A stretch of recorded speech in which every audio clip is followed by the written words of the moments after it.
నమస్కారం. హాయ్ ధర్మవరం న్యూస్కి స్వాగతం. ధర్మవరం పట్టణంలోని ఆర్డిటి మైదానంలో 9వ రోజు అటల్ బిహారీ వాజ్పేయి స్మారక క్రికెట్ టోర్నమెంట్ పోటీలు ఉత్సాహంగా కొనసాగాయి. శుక్రవారం జరిగిన 3 మ్యాచ్లలో Indian 11 KTC team quarter finals, semifinals గెలుచుకుని ఫైనల్కు చేరింది. మేడపురం కింగ్స్పై స్టార్ 11 టీం 5 వికెట్ల తేడాతో విజయం సాధించింది. ప్లేయర్ ఆఫ్ ది మ్యాచ్గా గణేష్ రాయ్, గోవర్ధన్ ఎంపికయ్యారు. ఫైనల్ మ్యాచ్ సెప్టెంబర్ 16న జరగనుంది. ఈ కార్యక్రమంలో మంత్రిగారి కార్యాలయ ఇన్ఛార్జ్ హరీష్, మంత్రి పిఏ మల్లికార్జున, విశ్వనాథ్, బీజేపీ నాయకులు బిల్లిసీనా, నందా నాయక్, మిరియాల అంజీ తదితరులు పాల్గొన్నారు.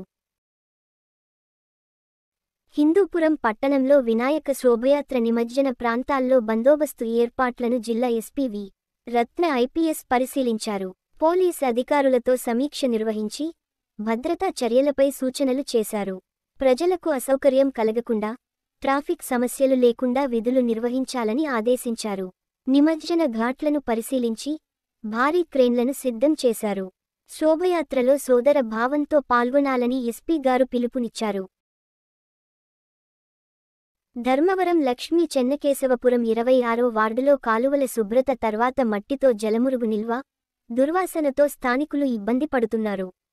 దీనిపై స్పందించిన టీడీపీ నాయకులు టైలర్ గోపాల్, ఉపేంద్ర చర్యలు తీసుకుని సచివాలయ సిబ్బంది సహకారంతో క్రిమిసంహారక, యాంటీ లార్వా స్ప్రే చేయించారు. సమస్యను సంబంధిత అధికారుల దృష్టికి తీసుకువెళ్లి శాశ్వత పరిష్కారం చూపిస్తామని హామీ ఇచ్చారు. శ్రీ సత్యసాయి జిల్లా మంత్రి పర్యటన వివరాలు. ధర్మవరం నియోజకవర్గం ఎమ్మెల్యే, మంత్రి సత్యకుమార్ యాదవ్ ఈ నెల 15 నుంచి 17వ తేదీ వరకు పలు మండలాల్లో పర్యటించనున్నట్లు ఆయన కార్యాలయ అధికారులు తెలిపారు. 15వ తేదీ ఉదయం 7 గంటలకు బెంగళూరు నుంచి బయలుదేరి ఉదయం 10:30 గంటలకు ధర్మవరం చేరుకుంటారన్నారు. 11 గంటలకు పలు కార్యక్రమాల్లో పాల్గొని 16న ఉదయం 11 గంటలకు వర్కింగ్ జర్నలిస్ట్ మీటింగు హాజరవుతారు. 4 గంటలకు క్రికెట్ టోర్నమెంట్లో ప్రైజ్లు పంపిణీ చేస్తారు.